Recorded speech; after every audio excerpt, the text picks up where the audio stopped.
आजी इतकी हुशार. ऐका म्हाताऱ्या बाया किती हुशार. एक 80 वर्ष आजी बँकेत गेली. कुठे गेली पोरा?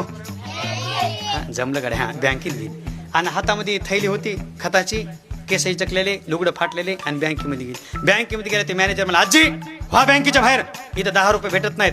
आजी म्हणजे 10 रुपये मागायला नाही आले. मग ते बँकेत पैसे भरायला आले. आणि आजी किती पैसे आहेत तुमच्याकडे? आजी म्हणजे 30 लाख रुपये. मॅनेजर 3 गिलास पाणीच पेलं. मला आजी काय शेत इकलंय का बा मालकाची पेन्शन आहे? पैसे कुठून आणले? म्हणजे जास्त बोलू नको, हे माझ्या मेहनतीचे पैसे आहेत. म्हणजे कोणती मेहनत करतात? आजीनं सांगितलं माझ्याकडे बुद्धिबळ आहे. मी लोकांचं पैंजा लावते, पैंजा तट पैंजा लावते आणि पैंजा लावून लावून असे 30 लाख रुपये जिंकले. म्हणजे एवढ्या हुशार. म्हणजे हा म्हणजे बीड जिल्हा, परभणी जिल्हा, हिंगोली जिल्हा माझ्या कोणी हुशार नाही.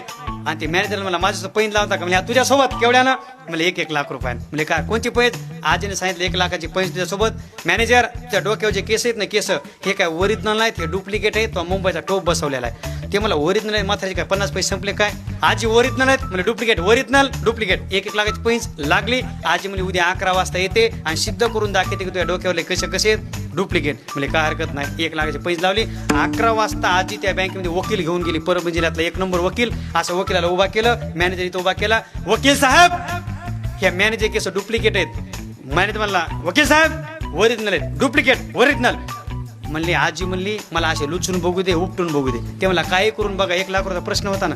आजी जवळ गेली. मॅनेजर असे केस धरले आणि जोरजोरात लुचू लागली. जशी लुचू लागली, बाजूचा वकील होता ना वकील, ते दनादन भितराला हाणून घेऊ लागला. ते मॅनेजर म्हणला, आजी हा वकील काऊन भितराला हाणून घ्यालाय? आजीनं सांगितलं, वकील साहेब वकील काऊन हाणून गेलाय? त्यावेळेस आजीने सांगितलं, मॅनेजर तुझ्यासोबत 1 लाखाची पैंज लावायची अगोदर मी 5-5 लाखाची पैंज लावली होती वकिलासोबत. मी तुझ्या बँकेत येईन आणि तुझे केस लुचीन. ते आता 5 लाख रुपये हरलंय. त्याच्याकडून 5 लाख रुपये घ्यायचे, तुला 1 लाख द्यायचे आणि पुन्हा 4 लाख बँकेत भरायचे.